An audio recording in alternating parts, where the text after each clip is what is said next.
We are here at the conclusion of essentially the first week of training camp, and Pete_Sweeney has been present for all of the action in St. Joseph, Missouri, and he has a projected depth chart so far for the Kansas City Chiefs.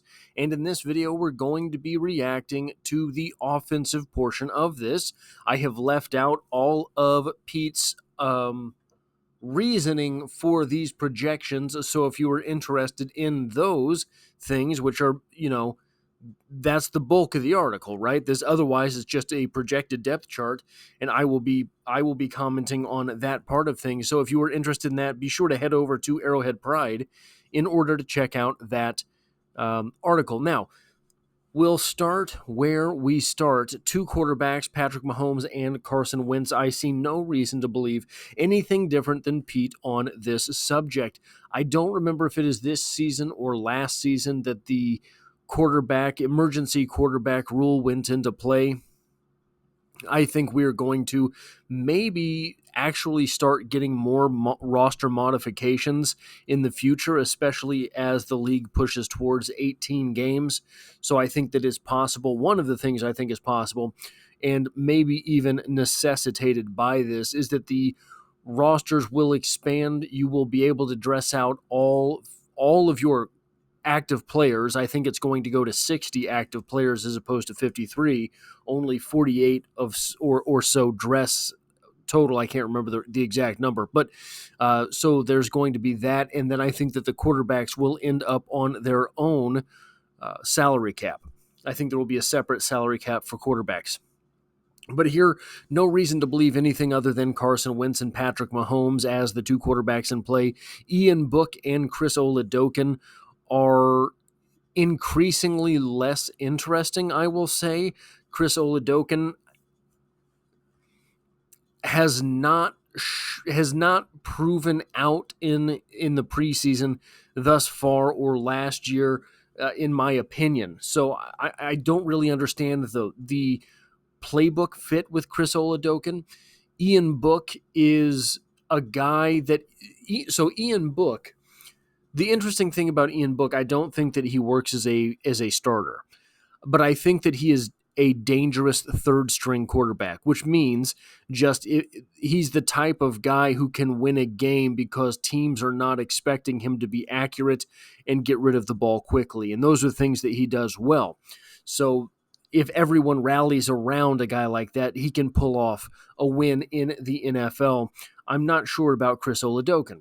Running backs, 3, Pete says, Isaiah Pacheco, Clyde Edwards-Helaire, and Deneric Prince. I believe that this is roughly not only the number of players, but also the depth chart in general, as you will see the left tackle, left guard, center, right guard, right tackle on the offensive line, which means that Pete is saying that Isaiah Pacheco will be the starter, Clyde Edwards-Helaire will be the backup, Deneric Prince will be the third running back.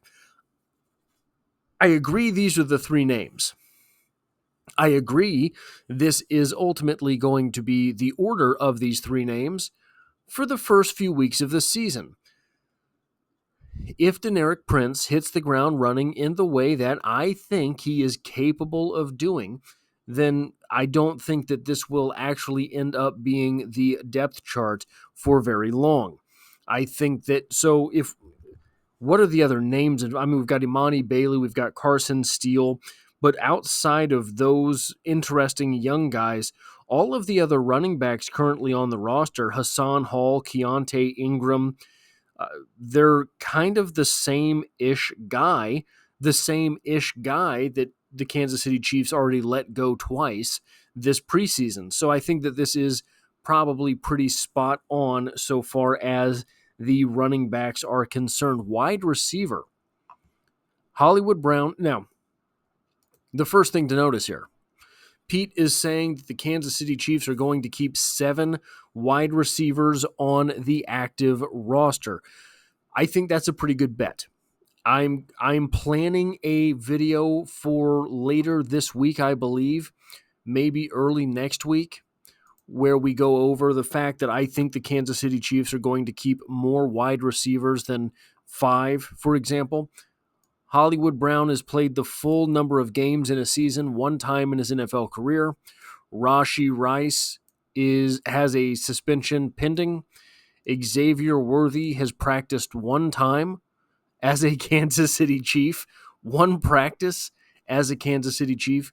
Justin Watson, I just messed that up. Justin Watson, I have no word on his ankle yet. That injury looked to me very similar to the Brian Cook injury. It is listed right now as a foot injury. The one thing that I will note about that makes it interesting is that was definitely his ankle. So if it is listed as a foot injury, meaning that it is very low ankle, or you really messed some stuff up in your foot for it to be, you've got your ankle here, you've got your foot here, something pulled or pushed from the foot, which would make that classification. Either way, you are now on your fourth wide receiver right here who is injured right now. Mecole Hardman has not had an injury history, but he's 187 pounds. So it's difficult to hang your hat on that type of weight class in the NFL. Kadarius Toney, we are learning this preseason, was born with 10 thumbs. So that is probably part of the struggle that he had last season. And then lastly, Nico Remigio is would be entering his first football season in the NFL as a professional player, not on a practice squad or injured reserve. So 7 wide receivers, yes, right here, but a whole lot of question marks in the middle of those names. So yeah, something to look at. We're going to get to a position later in, I think it's the next position, right? No, yeah. I don't know if tight ends end up being 4. Wide receivers, if someone stands out in camp, might end up being 8. Just something to keep an eye on. Tight ends, Travis Kelce, Noah Gray, Jared Wiley, and Irv Smith. Well, no, let's stick on the wide receivers for a minute. So what you're saying is Phillip Brooks, gone. Jaron Hyatt, gone. Sky Moore. Do you see Sky Moore's name in this list of 7? Gone. Cornell Powell, I think it's likely, is gone. Justin Ross, not in this list of names. Kyle Sheets, not in this list of names. Montrell Washington, not in this list of names. Which of those guys end up on the practice squad? Yeah, Sky Moore, Justin Ross not being on this list of 7 wide receivers just goes to show you the type. This is an interesting group of wide receivers. I mean that in the best way. I mean that in the worst way. There's a lot of potential and a lot of potential disappointment in this group of names. For your 2 draft class ago's second round pick to not make this 7 deep really shows you how bad Sky Moore is struggling right now. Moving on to tight ends. Travis Kelce, Noah Gray, Jared Wiley, and Irv Smith. Now, the Kansas City Chiefs do have quite a number of tight ends. I am partial to Baylor Cupp. I hope. I should differentiate that. I don't know if I believe Baylor Cupp will be a practice squad player. I hope Baylor Cupp is a practice squad player. Garrett Prince, 6'4", 241. An interesting name. But right now, those are the 2 names that are not making the roster that the Kansas City Chiefs currently have. Again, just like with Deneric Prince, Jared Wiley probably starts week 1 as the 3rd tight end. I don't think that's going to last. He's going to start week 1 as the 3rd tight end because Andy Reid is loyal to players, and Andy Reid is partial to experience and expectation. He knows what to expect out of Noah Gray. Jared Wiley is still a rookie, so there is that. So here's where I get into a little bit of contention. Irv Smith and Noah Gray strike me as very similar players with what they can bring to the table. Maybe not with their attributes, right? I think they're fairly close as far as that is concerned, but maybe not with their attributes. They're maybe not the exact same guy, but I think that there is quite a bit of, I think that they're very comparable as far as what you can expect from them if you have them on the field. I don't know why you want that same guy twice. Now, this might be where the Chiefs had previously used a fourth tight end for Blake Bell, a big bruiser with decent hands who's not going to run after the catch, but is probably going to make the catch if you target him on a 3rd and 1, and he's able to contribute in the running game as well. So that is why I think Baylor Cupp is going to have an outside shot if the Kansas City Chiefs do carry 4 tight ends. He's a big guy. Depending on where you find him listed, you will find him listed at 6'6", 243 or 6'6", 260. I found numerous places where he is either of those sizes. So where he actually is, I do not know. But especially if he is 6'6", 260, I think Irv Smith or Noah Gray can wave goodbye to the roster. I have heard nothing about Irv Smith so far in the preseason, so far in training camp. So maybe that is not an obvious move, keeping Irv Smith, but I think there's always time for someone to emerge. Moving on to the offensive line, 9 names kept on the offensive line: Wanye Morris at left tackle, Joe Thuney at left guard, Creed Humphrey at center, Trey Smith at right guard, Jawan Taylor at right tackle. Here, Pete _Sweeney is saying that Wanye Morris wins the left tackle competition in preseason here for the Kansas City Chiefs. Kingsley Suamataia is the swing tackle. Then Mike Caliendo is a backup interior offensive lineman. Hunter Nourzad becomes your interior offensive guard / center backup. And Chu Godric is a backup offensive tackle. Not included in this list are some some troubling names. Lucas Niang, not here. And Pete has been watching him get shuffled around the offensive line. In my opinion, CJ Hansen, if he is who we think he is, could be on the active roster as a rookie. Otherwise, he risks getting picked off as you try to pass him through to your practice squad. Ethan Driscoll has taken already second-team left tackle snaps.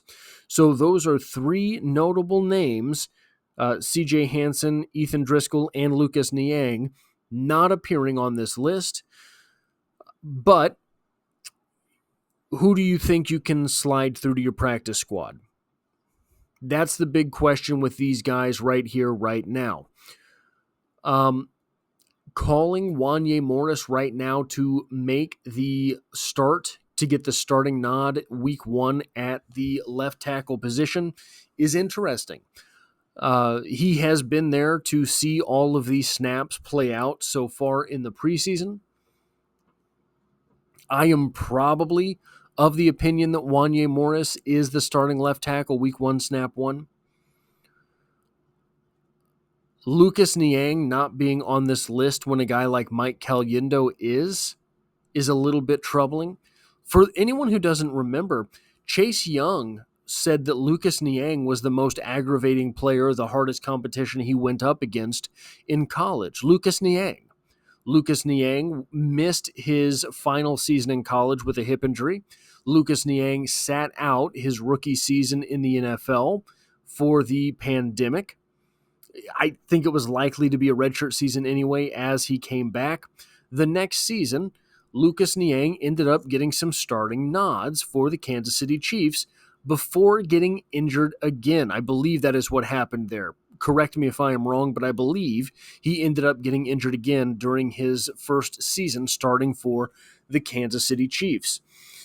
So not seeing him on this list sucks, man. It really does. Hopefully, if this is the case and Lucas Niang cannot crack the 9 deep for the Kansas City Chiefs, they end up at least flipping 7th-round picks with someone in order to trade him. I do think that he has trade value because I do think he has starting offensive tackle capabilities in the NFL, even if that's not what you necessarily want to do with him.